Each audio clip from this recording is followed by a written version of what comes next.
counties in Kentucky, Bracken, Mason, and Robertson, and the following counties in Ohio, Brown and Highland. High wind warning in effect until 4 a.m. Sunday.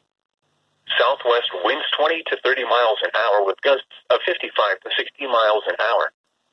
Damaging winds will blow down trees and power lines. Widespread power outages are expected. Travel will be difficult, especially for high-profile vehicles. A line of showers will move through between 9 p.m. and midnight, producing damaging winds. Strong gusty winds are expected to continue along and behind a cold front through late tonight. People should avoid being outside in forested areas around trees and branches.